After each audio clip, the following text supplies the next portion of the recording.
speaking of money and collection of billions, Kenya just made some more money this week, 1.2 billion shillings to be precise, and that is from the sale of oil, when the president announced that Kenya had now joined the League of Oil Exporting Countries. Listen. When we discovered commercially viable deposits of oil in the South Lokichar Basin in Turkana County, and with that discovery, Kenya began her march towards becoming an oil-producing nation. Sounds pretty good, doesn't it? Sounds good, but caution, this is not something to be very excited about, because natural resources have been more of a curse than a blessing for African nations. And you can point at, choose any, even randomly. What did diamonds do to Sierra Leone? What did rubber do to Liberia? What is gold, cobalt, DRC, doing to the DRC? What did oil do to Sudan? And Sudan. What is oil doing to Nigeria? The story should not be very exciting, because this is what it means in my view. If we don't deal with the corruption that we have, the way we are gobbling up the taxes that we collect from poor women and people pushing carts in Marikiti, you can imagine what we can do with oil money. Greed is a big African problem, and we need to start admitting that and addressing it as a continent and as countries. Look, so far you can tell the jitters. You saw the governor of Pokot speaking, and you've seen how the whole Turkana region was receiving the whole issue of the discovery of oil.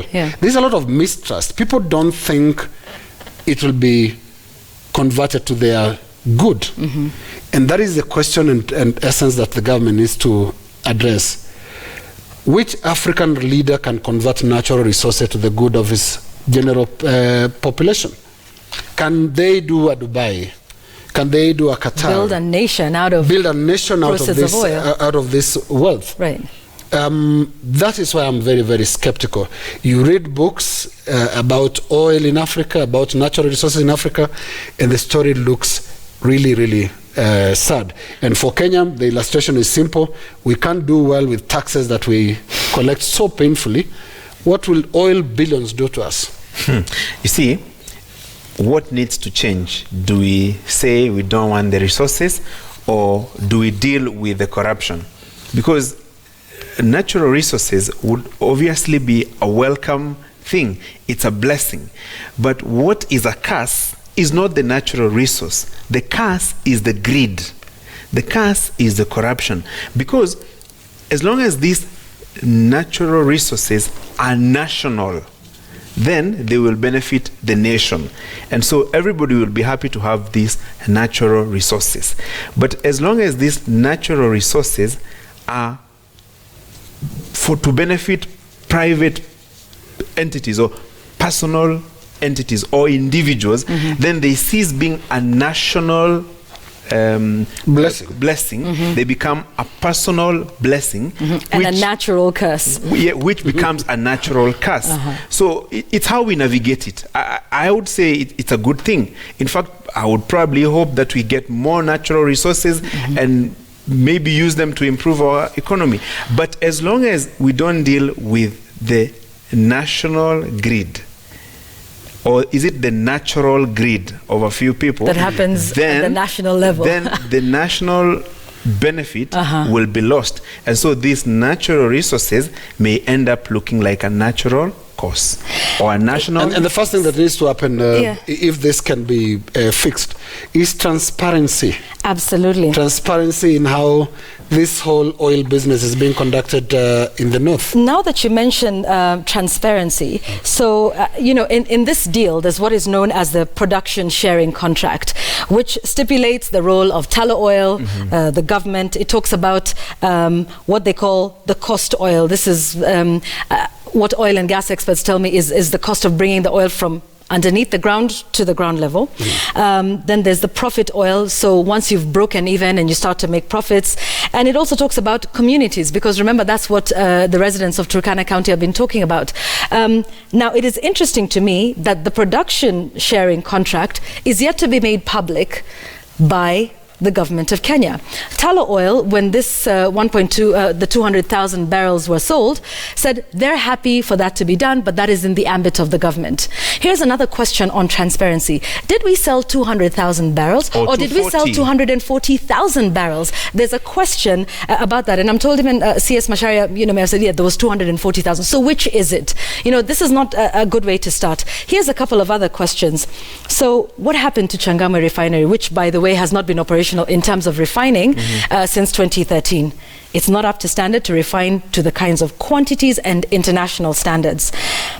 How much did it cost to truck this oil from Turkana all the way to Mombasa?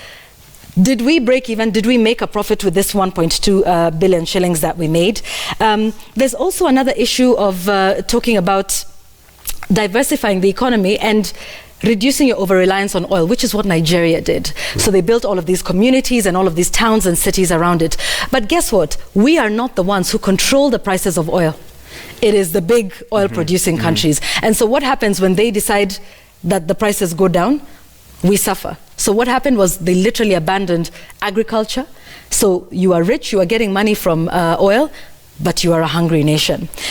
But now that we're talking about transparency, this production sharing contract that we've talked about stipulates clearly the role of tallow and government, and states that government is supposed to provide the oversight authority. It is the lead stakeholder on behalf of the Kenyan people. So tell me what it means when there seems to be an obvious conflict of interest between tallow oil and the government, which is present in this deal in the basis of national oil. What is the relationship between the MD of tallow oil and the CEO of National Oil? I think it's one family, isn't it? They're married. They're married. So how does one provide oversight over the other? And these are some of the questions that we need to start talking about. Royalties, so that even if you're saying that the national government will keep 75%, the counties will get 20%, the communities will get 5%, but based on what? Because we don't know how much money is coming out, because we don't know the details of the production sharing contract. So it's some good news, but we need more openness in this process, and we need to be assured that there is going to be proper oversight. The first step in making this natural resource a national curse is when you are not open, when you're not transparent. And open governance is a principle in the Kenyan constitution, that all these things should be done in an open and transparent manner. By now, for public goodwill, the government should come out clearly and tell Kenyans, this is how much oil we sold at this price, this is the cost of producing it, this is the cost of transporting it, all those costs, so that people can now start making sense out of it. Right. Because even back in Turkana, when people hear 1.2 billion, they immediately start doing calculations. 25% of 1.2 billion. Right. So the first thing they'll ask Nanok, Governor Josephat Nanok, is, wapi 25% here to what have you done with our 25%? Yet probably the county government of Turkana is even yet to receive that money, and probably it will take a bit of time before the county starts making money. And it's important to state it. that this is sort of a recce, so they're testing the waters, they're seeing the infrastructure, how that'll work. We will properly begin producing fuel in 2023. And the recce should be complete, even with what can go wrong about this endeavor. Because we already saw, and Francis, you mentioned, their knees in during the exploration stages in Turkana. Because there is one constant thing you'll find about the story of natural resources in Africa, whether it's oil, diamond, platinum, anything that comes from underground, is the only thing you cannot fool the regular masses about. You can do Anglo leasing, do Goldenberg, do Afi House, do those things. You'll not see them coming to ask in Nairobi. You know, they'll consume it. But oil, you find a supposedly literate person in the village will be asking you, but what is this about? What is my share in this? We saw the trucks leaving from here. Right. And I think the political leadership needs to be very careful about this. Needs to be very, very careful about this. Our oil reserves are in a region that is already normally not the best when it comes to security. There are a lot of arms that, Turkana, West Pokot. Yeah. There are a lot of arms there. There are a lot of, and it's a rough terrain, generally quite hostile. This is an issue government needs to be very, very careful about. That secrecy is not good. The government should be honest with the country about what is going on with the oil exploration and oil exports. Give the facts. Don't have these non-disclosure tendencies, because when things are not disclosed, people will start thinking, was it 1.2 billion or probably 3 billion? Right. Yeah, and then from there starts the friction that will then lead to the African curse. Yeah.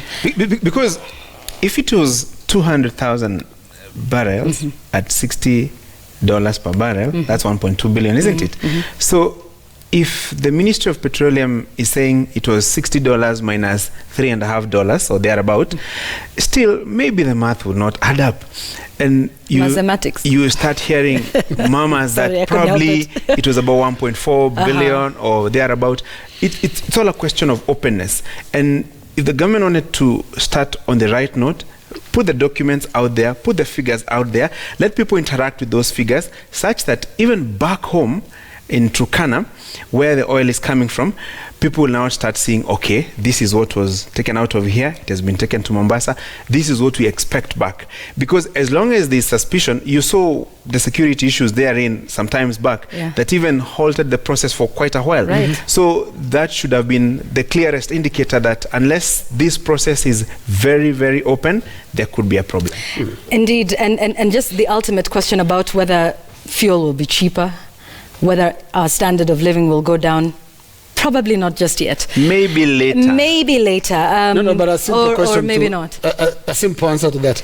Changamwe refinery is shut down. Yeah, it's a storage facility now. It's a storage facility. As long as we can't refine the oil we produce, then it's the same story, because we'll take it out there, process it, and bring it back. At a cost. Of course.